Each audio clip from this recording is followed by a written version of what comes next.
The FIFA World Cup is the biggest sporting event on Earth. Billions of people watch it, and every opening ceremony becomes a global talking point.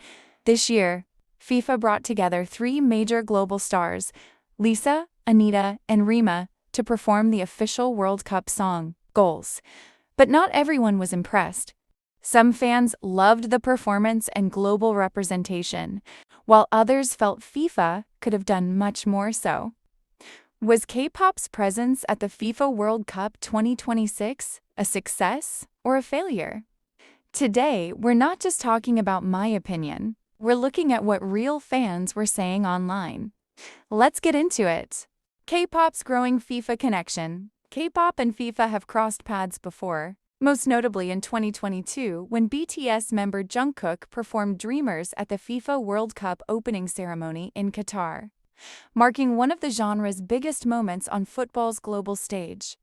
Lisa's participation in the FIFA World Cup 2026 opening ceremony shows just how far K-pop has come.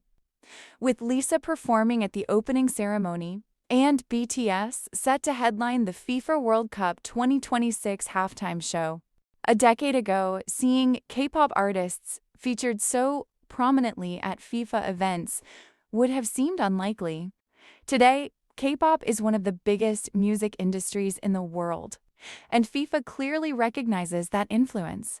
The announcement alone generated millions of views, reactions, and discussions across social media, highlighting the global reach of both K-pop and the World Cup. The good side, global attention. One thing nobody can deny is attention. The moment FIFA announced Lisa's involvement, social media exploded. Millions of fans who might not normally watch football suddenly started talking about the World Cup. One user posted, "I wasn't even following the World Cup news until I saw Lisa was involved." Another wrote, "FIFA knows exactly what they're doing." This brings a whole new audience. Whether people liked the song or not, they were talking about it. And that's a win from a marketing perspective. International representation. This wasn't just a K-pop performance. FIFA combined artists from Asia, Africa, and South America.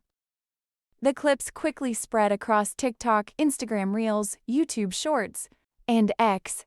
Even people who missed the live event ended up seeing highlights. The performance generated millions of views and reactions within hours. There's also another question worth asking. What is the actual purpose of a World Cup song? For some fans, a World Cup anthem should instantly make people think about football, competition, national pride, and unforgettable moments on the pitch. Others believe the song's job is simply to create excitement around the tournament and bring different audiences together. That's why opinions were so divided. Some people judged Goals as a football anthem. Others judged it as a modern global pop collaboration. Depending on which expectation you had, your reaction to the song was probably very different. The criticisms, one of the biggest complaints, was that the performance felt too short. Many fans expected something bigger, longer, and more memorable. One user wrote, "We waited all this time and that's it?" Another commented, "The artists were great. I just wanted more. Did it feel like a World Cup song?" This was probably the biggest criticism online. Many football fans said the song sounded like a regular pop release rather than a World Cup anthem. One Reddit user wrote, "Loved this song, but it doesn't feel like a World Cup anthem," another said. The song itself has nothing to do with football. And honestly, this criticism appeared everywhere. Part of the reason for these comparisons is that World Cup songs carry a lot of expectations. Unlike a normal pop release, a World Cup anthem is expected to represent an entire tournament. Fans don't just listen to these songs once. They associate them with iconic goals, dramatic matches, celebrations, and memories that can last for years. When people think about past World Cups, many immediately remember the music that was playing during that tournament. That's why some football fans were judging Goals differently than they would judge a regular song. They weren't only asking whether the song sounded good, they were asking whether it captured the feeling of the World Cup itself. Could they imagine hearing it before a final? Could they imagine fans singing it in stadiums? Could they imagine remembering it years later when looking back at the tournament? For some fans, the answer was yes. For others, the answer was no. And that's where much of the debate came from.